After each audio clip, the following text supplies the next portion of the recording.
Hi, I've been sent a copy of the Ruins of Jardlan by Games Workshop. Had a little bit of time with it, and I just wanted to give you some of my thoughts on that. So please excuse the quality of this video. I have attempted to record it several times, but technical issues and environmental effects have prevented me from doing so. I did do a short written one that I'd put on the Some City Radio Facebook group.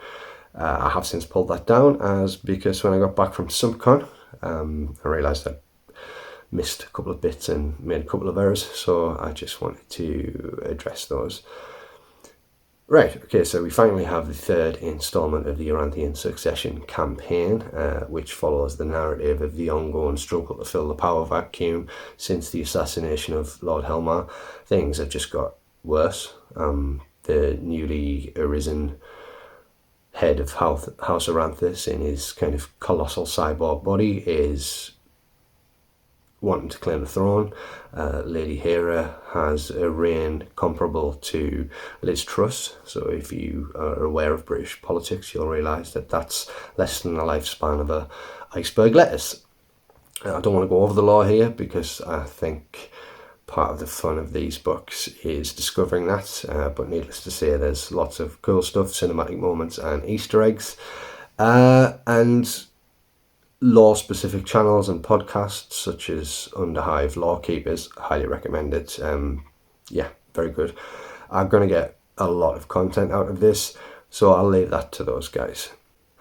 This is the third in a series, and as such it follows a similar template to the former two, in so much as we get a lot of world building and lore to establish the setting and tell the narrative, a campaign that follows that, several scenarios that pick out key moments within that story, and then expanded rules for Ashe Wastes, Dramatis Personae, and a couple of hangers-on.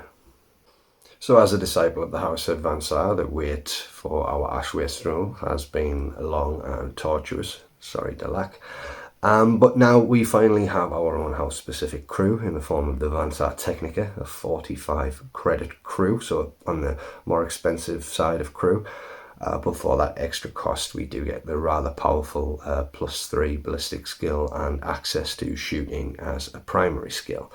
Now, this automatically means that any vehicle we put this crew into it's going to pack a better punch. It's going to be just a little bit better than a lot of other crews.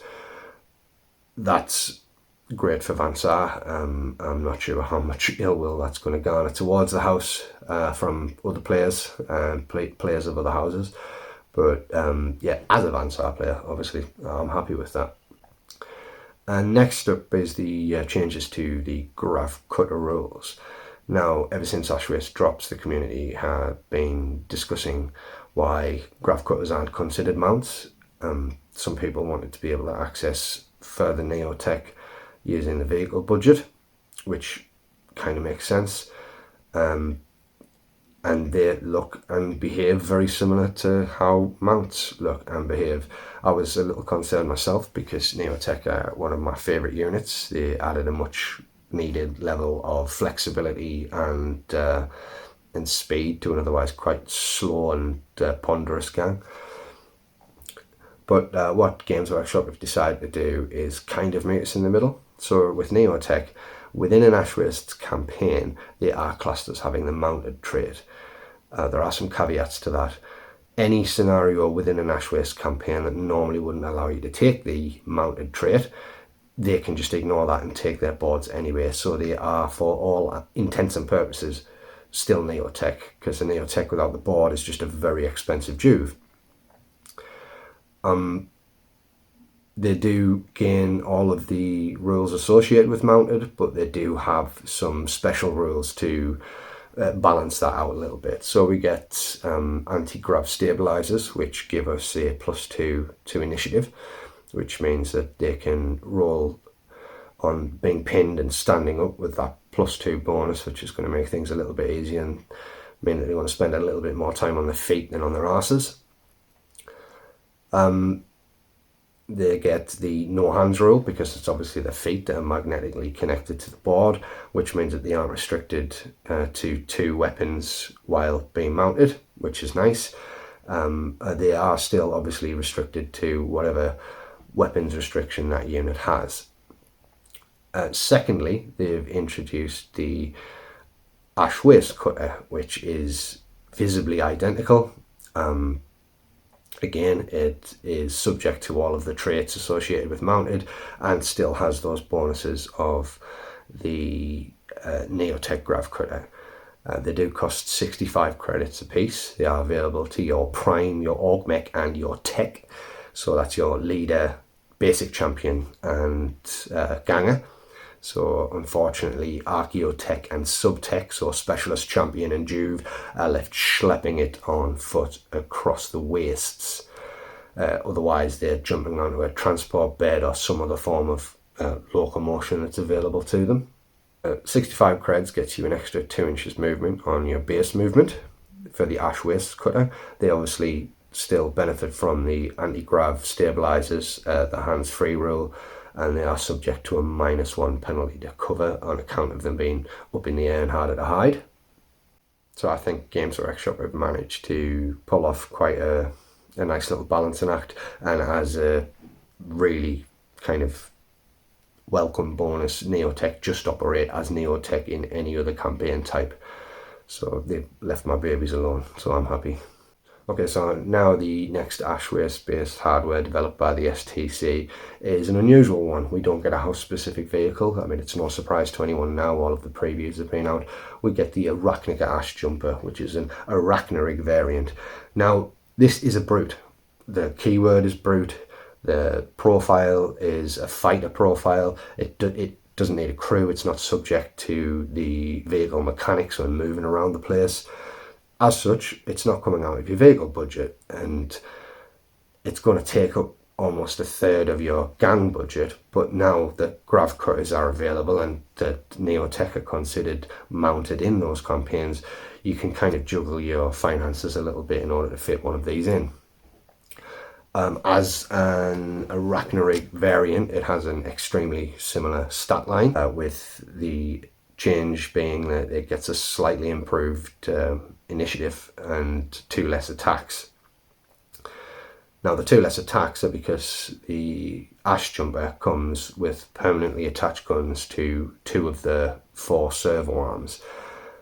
Now these rock in at 360 credits, so they are not cheap, but they do equate to kind of a fully armed and armoured Arachnorig, with the extra addition of the boost function and the hip shooting skill baked in as standard. So what you're getting for your money is a plasma gun, a rad gun, twin-linked heavy las carbine. You're getting access to the superior weapons array, meaning that you can treat shoot as a simple action, so you're doing that twice per activation, and you can choose to use that on one weapon or a combination of both, or all 3. For 40 extra credits, you can add a flamer or a harpoon gun in place of the plasma or rad. You can't add them to the other arms. You come with 2 servo arm attacks, rocking in at strength 5. You have heavy carapace armor as standard, so you're getting a better save than a standard Arachnorig, but you are also losing 1 inch movement and 1 initiative on the charge. Okay, so boosters. What's a boosted Arachnorig do? Think 40-ton Orlok wrecker, armed to the teeth, and you aren't far wrong. Now they aren't quite as fast, they don't have quite the distance, and they don't have access to the overcharge ability that Orlok wreckers get inferred to them by their arms master. So charging will give you all of the bonuses that a normal charge would, but if you use a boost charge or a boost move, and you can do this once per activation, then you're getting 3 inches to your movement. Now, if you're doing a double move, you double move an extra 3 inches, where if you're charging, because of your heavy carapace armor, you're taking that -1 move, so it's working out at a +2 really, not a +3. But you will be hitting with 4 attacks at strength 6 with an extra bonus to hit. So your weapon skill 4 is basically a weapon skill 3.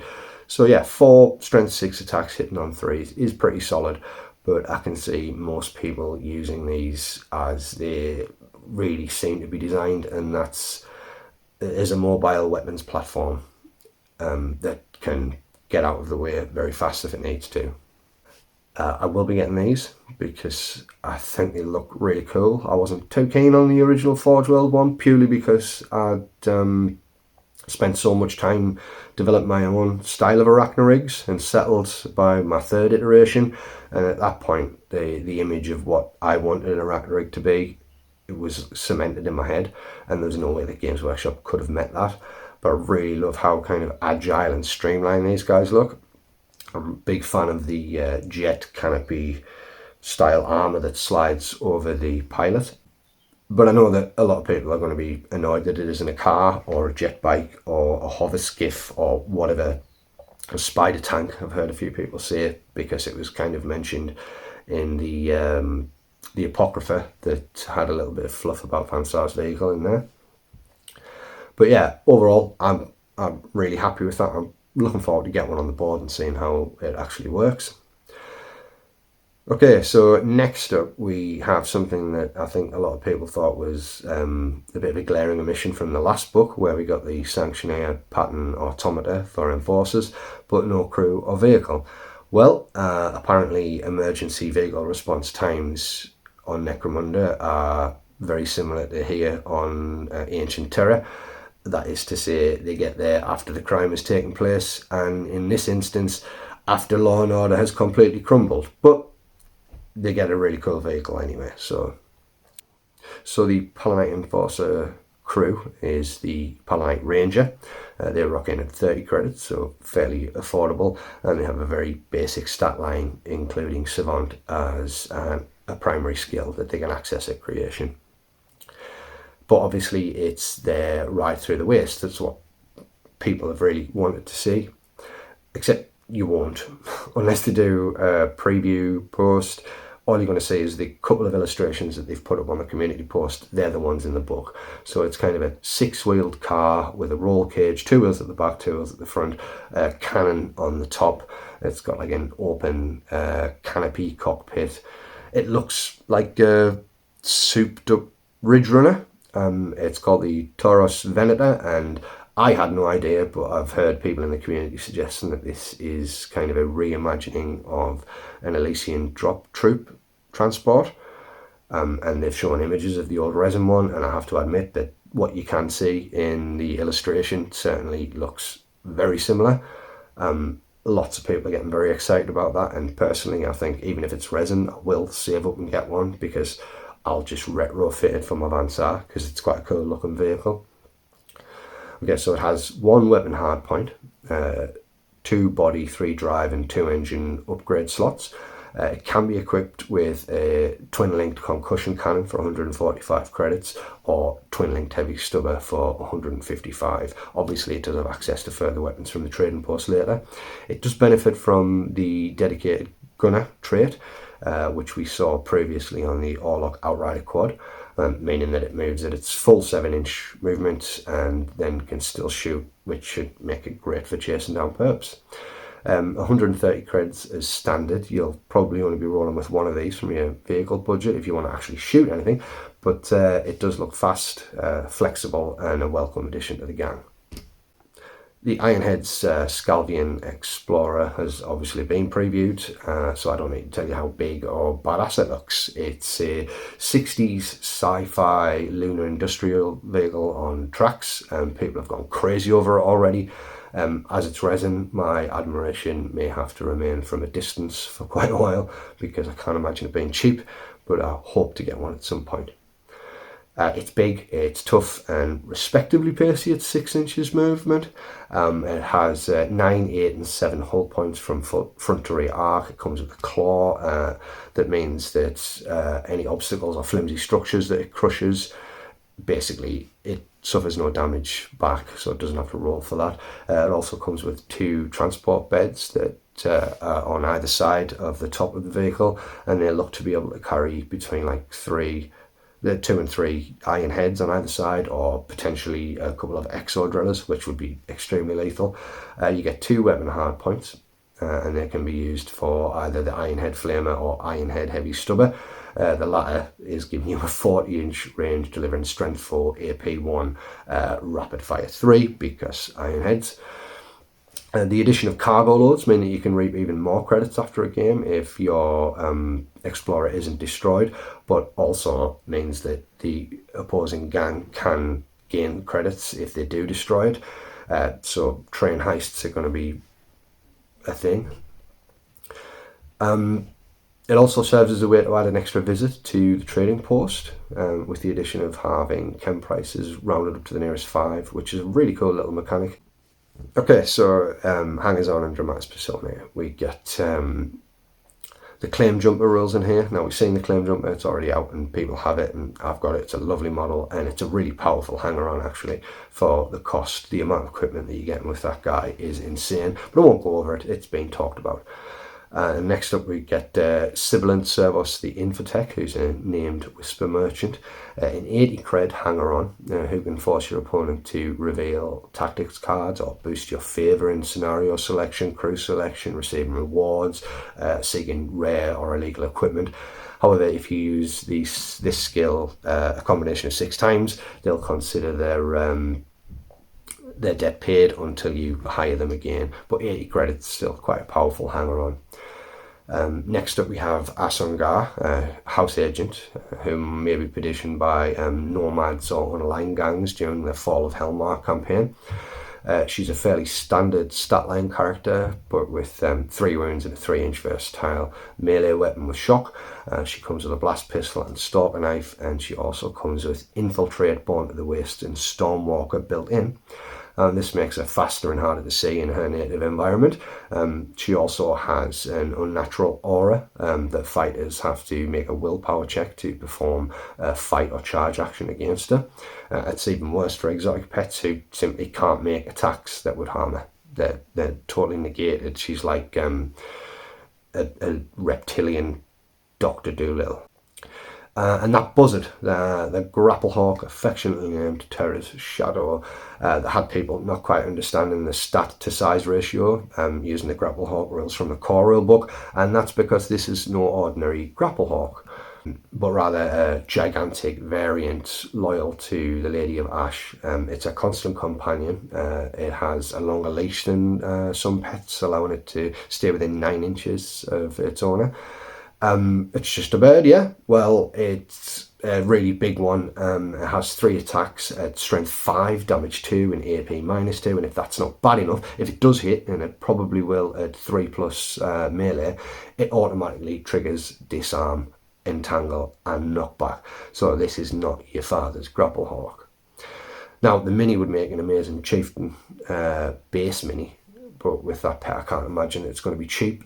And because she's only available in the 3rd part of the actual Succession campaign, it's a shame that she might not see more board time. There are a couple of other really interesting dramatis personae included in the book, but I'll either talk about them in a later video or when we record the next episode of Some City Radio, whichever comes first. Obviously, there is also the 3rd part of the Succession campaign, charting the fight for the throne, has 7 unique scenarios. I just want to keep this video a little shorter and give us something to talk about in the next episode of Some City Radio. I'm sure you can find other reviews if that's what you're into, but I'll be honest, I haven't played any of the Aranthian Succession campaign, and it's only really the 2nd book campaign system that really interests me so far, and the aligning yourself to a saint mechanic. So I'll probably come back to this at some point and play the whole Succession. But yeah, so overall, I would get any book because I love Necromunda and I want all of the books because then I have all of the rules and I know exactly what I'm going up against. I like the lore because obviously make a Necromunda podcast, and that helps me to kind of pepper it with terms and factions that otherwise I might not have access to. So really it's going to be up to you kind of how much mileage you get from this. Overall, very well written lore, some really cool rules, some really cool additions to existing gangs. But yeah, that's my thoughts so far. We will talk about it further in the next episode of Some City Radio. But until then, I'll see you in the Underhive.